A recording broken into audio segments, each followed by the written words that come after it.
I'd like to ask the Minister for Infrastructure what improvement work has been done in the last year or will be done before the summer on the strategic route between Castletown and Douglas. Infrastructure to reply.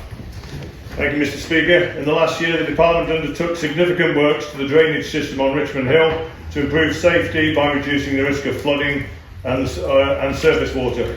COLAS plans to undertake remedial repairs to the failed service dressing on Richmond Hill later this summer. The Castletown and Douglas route has seen the Ballasalla bypass works progress, with construction of the Dandara-funded northern roundabout due to finish in the next few months. Although the department has considered road improvement works in the Brown Cow to Ballalona Bridge area of Santon, it has been decided that these works will not be undertaken at this time. This decision has been taken following a briefing to Southern MHKs and members from the stakeholders who use that route. Thank you. Thank you, Mr. Speaker, and thank you, Minister. With regard to the changes in the upgrade to Brown Cow Hill, when will we receive additional information, please? I'd like to thank the Minister for the improvements to Ferry Bridge. We were slightly concerned that wouldn't happen. That was a near miracle. Well done. In terms of completing that work, presumably it will receive a coat of paint. Could the other side of the bridge also be painted, please? I know it's rude to ask for more, but sometimes it's worth asking. Thank you, Mr. Speaker. Thank you. Minister to reply. Thank you, Mr. Speaker. With regards to the upgrades to the works down on the A5, I will make sure that all members, Southern members, are known of what's going on down there and when we do plan to do that work.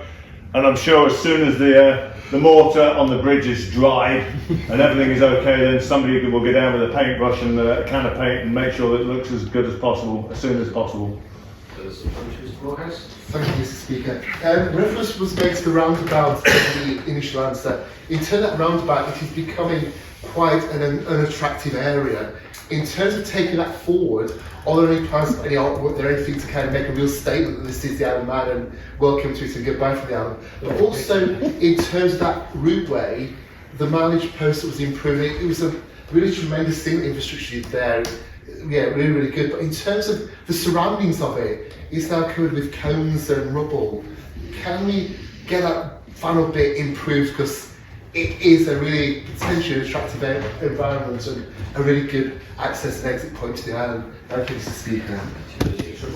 Thank you. I, like everybody else, and especially those people that live down the south, would be delighted to see that roundabout finished as soon as possible, and we will push the Dandara to get that done as soon as possible. And as far as getting it tidied up, we will make sure that any unnecessary bollards or signage that doesn't need to be there during the TT period will be removed and just tidy that area, Mr. Speaker. Thank you, Mr. Speaker. In our attempt to get the perfect route to the airport, one other thing would be really worth considering, and that's the vegetation that seems to be growing randomly along the roadside. Are there any plans to deal with this issue? It's also particularly troublesome opposite the new estate where the grass has been allowed to just grow freely, and you've got cones abandoned, you've got for sale signs. It just looks not as it should. Thank you, Minister. As I said, Mr. Speaker, we will do our best to make it look as good as possible as soon as possible. I doubt in honourable members' eyes whether it will ever be perfect. But I would also take this opportunity, the draft charter has been mentioned, but certainly any local authorities that would and can help to make their areas look much better for TT would be much appreciated. Question 4.